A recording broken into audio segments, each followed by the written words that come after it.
So, what really makes a nation successful? And I'm not just talking about being rich. I mean the kind of prosperity that actually lasts, something that's stable, innovative, and can handle a few punches. Well, it turns out it's less of a secret recipe and way more like a complex, powerful machine. So, you might be thinking, is there some secret recipe? A simple checklist you can follow to build a powerhouse nation? It's a nice thought, right? But the reality is way more complicated and, honestly, a lot more interesting. Yeah, forget the recipe idea. It's much better to think of national prosperity as a single powerful machine where every single part has to work together perfectly. Because if one part is broken or missing, the whole system can just grind to a halt. And every great machine, well, it has to start with a solid foundation. This is the chassis, the core operating system. It's all about creating an environment that people can count on, one built on stability and trust. These 5 pillars, they're the absolute bedrock.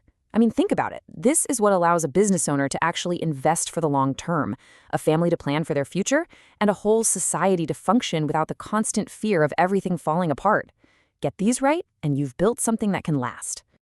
Okay, let's just grab one of these. Rule of law. It sounds a little bit academic, a little abstract, right? But what does it actually mean, in the real world? It's actually pretty simple. It just means that nobody is above the law. It doesn't matter if you're a powerful politician or just an ordinary citizen, the same rules apply to everybody. And that creates fairness and, this is crucial, predictability. And here's the real-world result of that.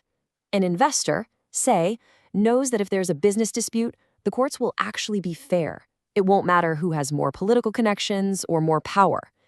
That level of trust is absolutely priceless for an economy. All right, so with that stable foundation in place, it's time to install the engine. This is the part that generates the economic power, the horsepower that's going to drive this whole machine forward. You can think of these as the cylinders of that economic engine. Each one has a job to do, whether it's creating value, managing money effectively, or connecting the country to the rest of the world. All of it fuels growth and creates jobs. Now, what's really fascinating is what happens when you're missing a key part, like economic diversification.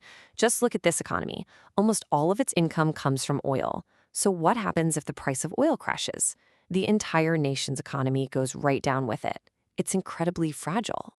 But now, look at this one. A diversified economy has multiple, strong sources of income. So if oil prices take a nosedive, the tech and tourism sectors can help cushion the blow.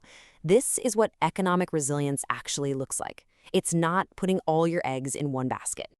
Another huge part of the engine is developing local industry. Look, it's the difference between just digging raw materials out of the ground and selling them cheap versus using those materials to build something of much, much higher value. You're not just selling steel, you're selling a finished car. That's where the real wealth is created. So we have our foundation, and we've got our engine. But even the best engine in the world is just a giant piece of metal without 2 things: high-quality fuel to make it run, and the roads for it to drive on. And this right here, this is the fuel and the framework for our national machine. The fuel is the nation's people, their health, their skills, their knowledge. And the framework is all the physical stuff, the infrastructure, that allows the economy to run smoothly. And the difference this makes is just staggering. I mean, with weak infrastructure and a shaky energy grid, everything slows to a crawl. But with strong systems in place, goods move instantly and factories can run around the clock. This isn't just a minor improvement, it's a total game changer for productivity. And investing in people, it pays off, literally. A healthy, skilled workforce isn't just a nice thing to have, it's a massive economic multiplier. It's a direct investment in the machine's horsepower, making everything more productive and more innovative. Okay, so our machine is built and it's running smoothly. But here's the thing, the world doesn't stand still.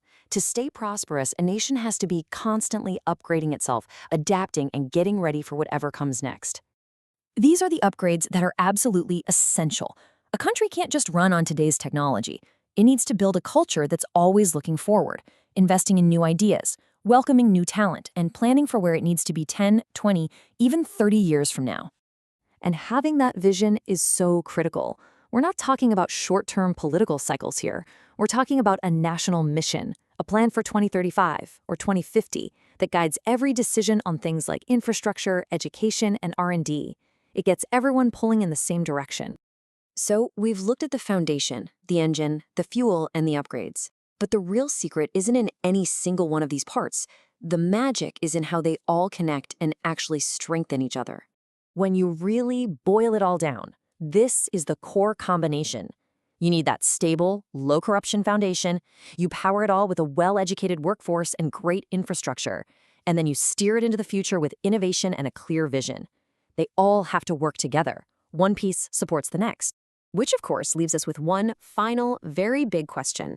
If this is the blueprint for the machine of national prosperity, why is it so incredibly difficult for so many nations to build it, and maybe more importantly, to keep it running for generations to come?